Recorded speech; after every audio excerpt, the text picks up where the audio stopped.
Hello and welcome to the Cold Coffee Club, a podcast brought to you by Houston Moms. We're here to give you a little bit of that mom-to-mom connection, fun, and conversation amidst all the chaos. Join us as we take a break from doing all the things and explore the wide spectrum of this crazy motherhood role. We'll interview fun guests, talk about cool grown-up topics, laugh, share, and grow together. So go ahead, reheat that coffee and put your feet up. Here we go.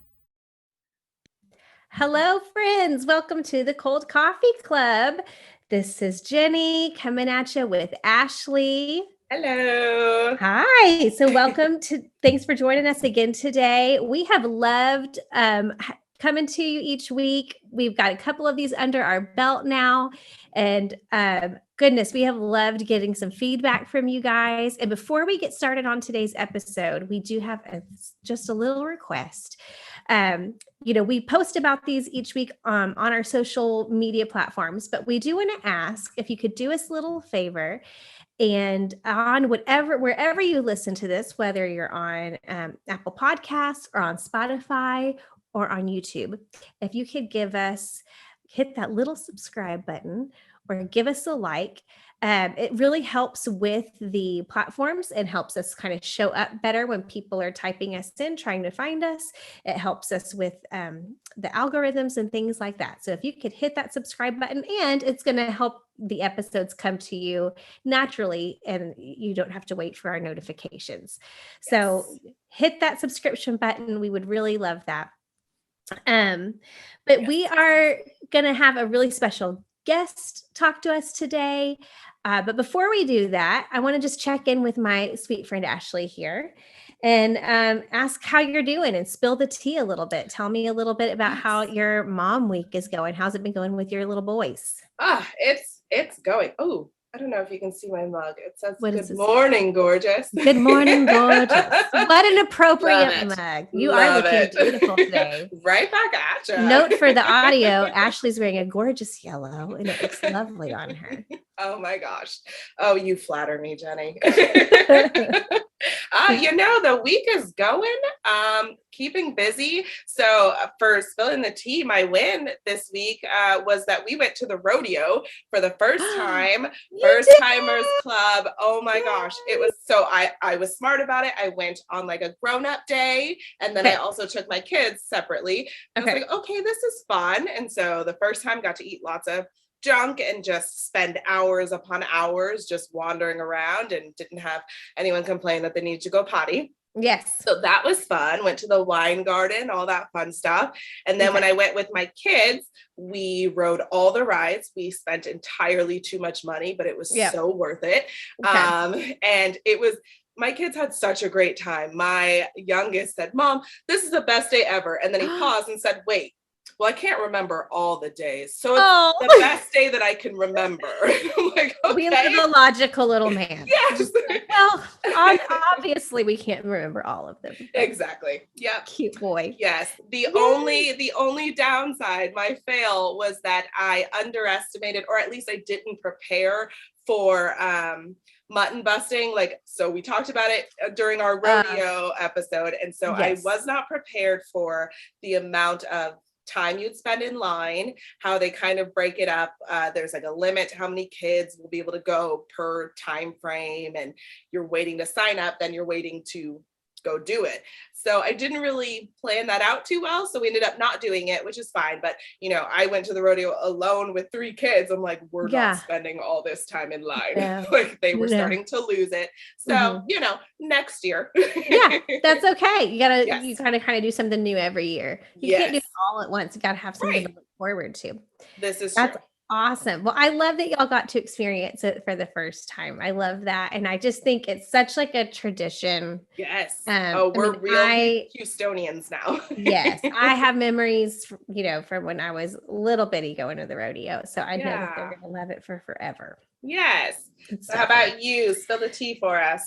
So I saw something on Instagram, a few days back, and I have already, you've follow these parenting accounts, and I was like, oh my gosh, this is genius. I'm going to use this in my regular life. And man, this has worked out. I follow an account called Curious Parenting. It's curious.parenting on Instagram. And she talked about this thing she called a magic phrase that can really help with certain kid personalities. And my oldest, this probably wouldn't apply to as much, but my youngest, this really would apply to.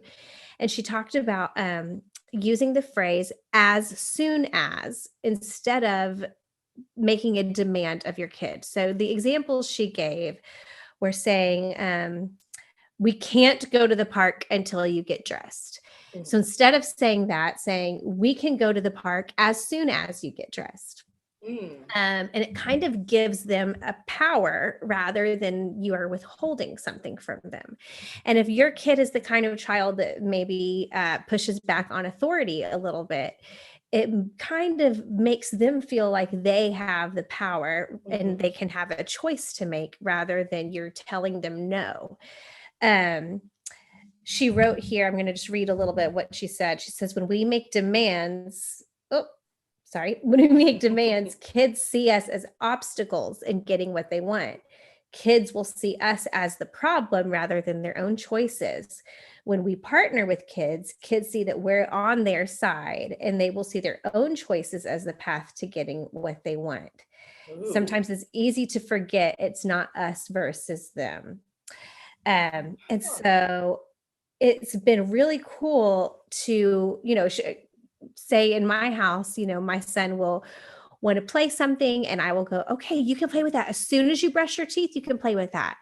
And I have seen he has responded so much better instead of me going, not until you brush your teeth. It's that word not that he pushes back against, and he makes it, that I'm being mean to him in some way. Yeah, that's and interesting. I have really loved it. It's really worked really well in our household so far. So that has been my kind of mom win this week, is just kind of using the things that I'm seeing online and implementing them. So that is a little nugget, is to use the words as soon as. So who knew That's a little turn of phrase can maybe shift a little bit. Yes. Oh, that's awesome. So also, little shifting gears here, as the weather is warming up a little bit and we are getting some sunshine and we're in springtime and moving into summer, we're talking about some things we can start doing in our own city. And Ashley had a really great conversation with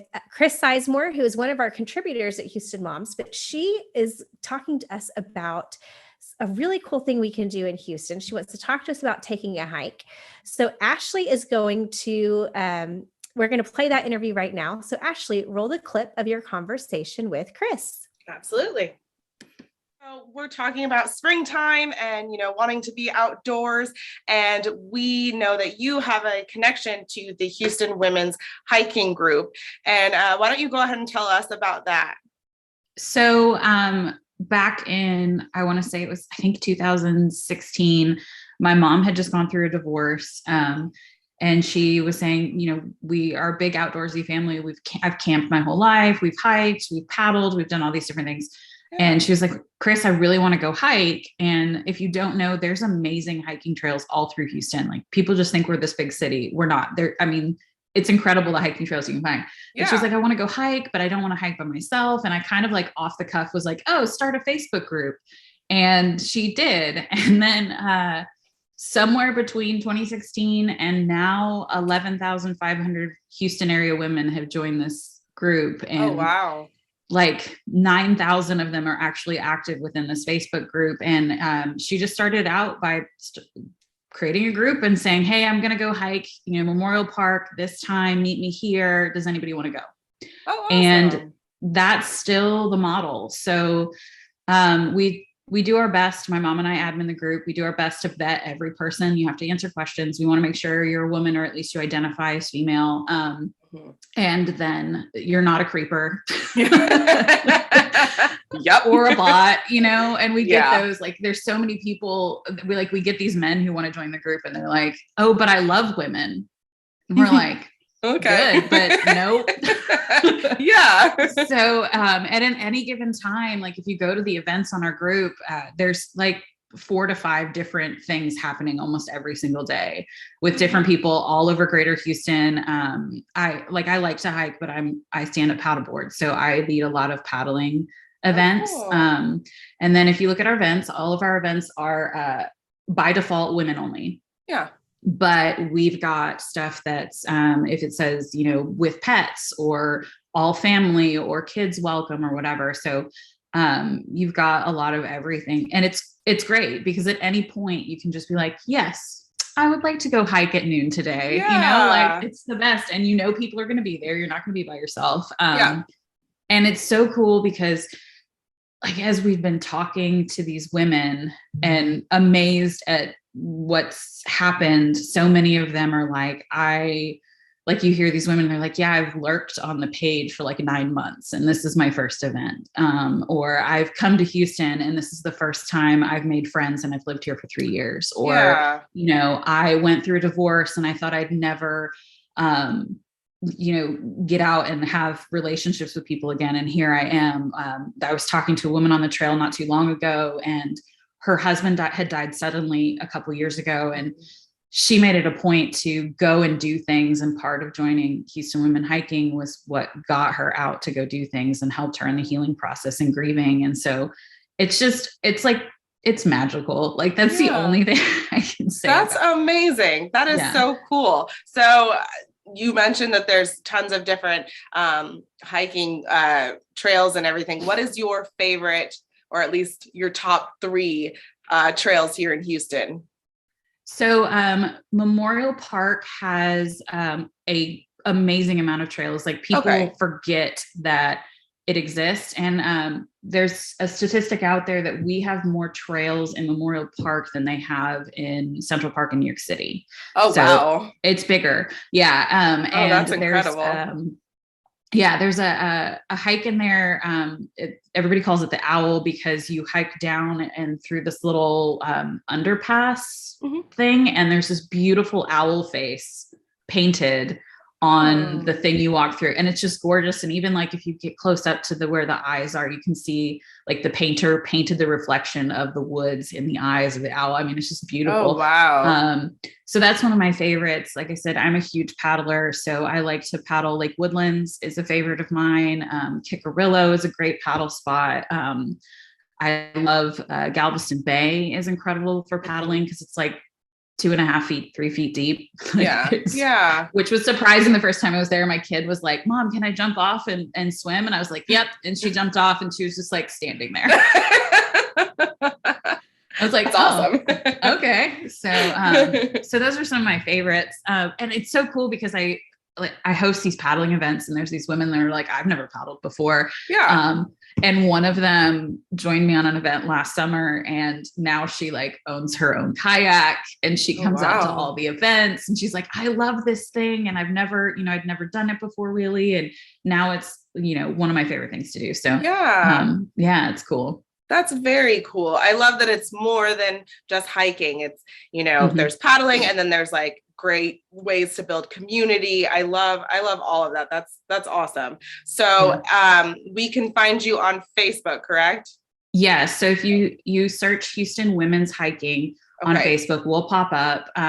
You may or may not have seen, we've got stickers, and our hikers have t-shirts. And so I was in a store the other day, Wabash, and I was talking one of the attendants, and I always talk about state parks. And I was like, oh, have you heard about our group? And she was like, there was a lady in here yesterday with one of those shirts on, and we talked about it. And I was like, how amazing. Cool. So so you can find us on Facebook, Houston Women's Hiking. And then, like I said, we have tons of events. We also do campouts. Oh, awesome. Yeah. The women only campouts are, there's not even a word for it in English. It's magical. It's liberating. It's, and it's not just one demographic of women. Right. We're talking every race, religion, size, age. And it's wonderful. We sat around the fire all drinking moonshine one night. Oh, I love it. And it's me and my girlfriends who are all yes, we're finally free of the kids and we're out. And then one of the women that's sitting with us is like 75 and she goes camping on her own. And I'm like, your goals, like your goals for me at 75 to like just pack up my car and go camping. And, you know, there's women who have kids out of the house and like this camaraderie of womanhood in the woods around a fire. There's like something primal about it almost that's just feeds your soul in a new way. Yeah. Oh, that's incredible. I love everything about that. I am in. Well, thank you so much for sharing all that with us. And, you know, we definitely encourage our listeners to get involved, get out there. Houston is an amazing city to just explore, and, you know, joining a group like this would be just a great motivation to get out there and check out some new places. So thank you so much. I truly appreciate it. So that was Chris, everybody. Check out her posts on Houston Moms, and we look forward to hearing more from you. Awesome. So the Houston Women's Hiking Group, you know, this sounds amazing. I'm definitely going to be joining them on a hike or two. Sounds like a blast. So yeah. Yes, I loved that conversation with you and Chris. She is one of our newer contributors, and we've loved having her on the team. She's been a great writer, and we just love having her on board. So thank you, Chris, for joining us on the podcast today. Yay. So let's jump right back into our cream and sugar for this week. Jenny, what is your cream and sugar? Yeah, well, we love telling you about fun events you can do around Houston, especially free events that you can bring your kids to. And we have something that we found on our calendar that's going on this weekend. So that's Saturday, April 2nd and 3rd. There is a free family-friendly event called Via Calori, and it is a chalk art event happening at post HTX. It's at 401 Franklin Street. And it is a chalk art festival, and there's going to be like really beautiful, like professional chalk artists making really gorgeous art on the street, but then also like a kid zone where you and your family can do chalk art, and there's food and beverages. That part's not free, but the admission is free to the event. I think some of it is indoor and some of it is outdoor. But we have more information on, we're going to put it in the show notes, but we'll have information there for you to check out. But yeah, I was looking at some of the photos. It looks beautiful. Yeah. And people are able to, like, you think like chalk art and you think like sidewalk chalk that you do like with your kids, or you write like a rainbow. No, this is like people making like beautiful, like multi-dimensional, like it's gorgeous, the really beautiful work. So check out Via Calori. It looks really cool. And just, again, amazing things to do in our city. So what about you, Ash? So mine is not a place to go check out or anything, but this is just advice for people like me. So if you live in Houston and you have naturally oily skin, it can be quite a drag during these humid months in the sun. It's gross. And it gets really irritating sometimes. And so one hack that I've learned since moving to Houston is using milk of magnesia. I know it sounds weird.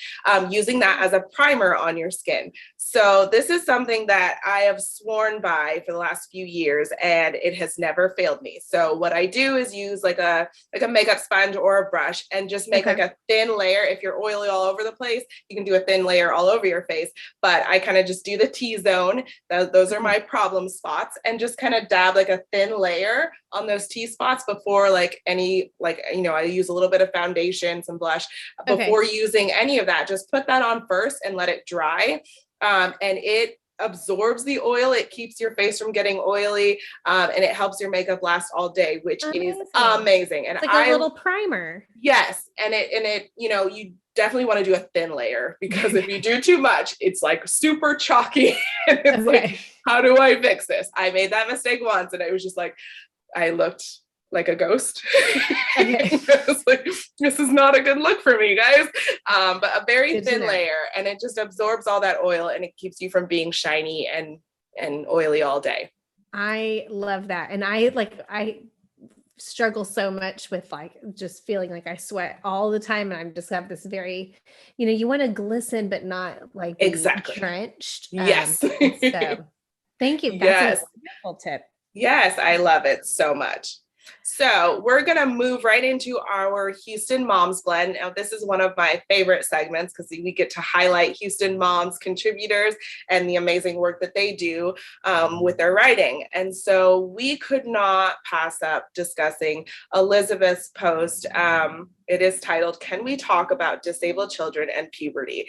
And now I want to start off by saying that this is such a heartfelt piece, and I could not pass up just kind of sharing it a little bit more. I know a lot of moms will connect with this, and it's just an amazing piece. Well, and I want to mention, my job title at Houston Moms, as well as being our co-host here at the podcast, is I'm a social media director. And so one of my jobs is to promote our written content and promote what our writers have written. And I'm honored to do that. I love being able to share what everyone has written. But it can be a tricky job when we have something so vulnerable and honest, because I never want to take a topic that is so personal and make it sound, I don't want to sensationalize the topic or make it sound like clickbait and, oh, this is a must read. I want people to read it because it is important and because it is very honest and real. And I think this piece is a beautiful portrait of what Houston Moms is all about. It is community. It is a mother's heart. It is relatable. And honestly, it pulls back the curtain. One thing I loved about this piece was it showed me a side of the life of a caretaker, of a mother of a child with disabilities that I did not know about. And it made me see other mothers in a way that I didn't know. There was just this whole other world that I was like, you know what? I never even thought about that. And also a social media director, I read comments, and I saw so many comments from other mothers of children that have disabilities that were saying like, thank you so much for writing this. I relate to this so much. We're in the middle of this right now. Or, we're years away from this, but thank you for writing this because I have always wondered what this will look like. And it made me so happy to see that her words were connecting with all these other moms. And so this was a very long way to say what an important piece this was, and that when we tell you, oh, you should read this, I want to make sure we're very careful that when we say that this is a must read, this is not just like, oh, we want you to go click this and read this because we're asking for clicks.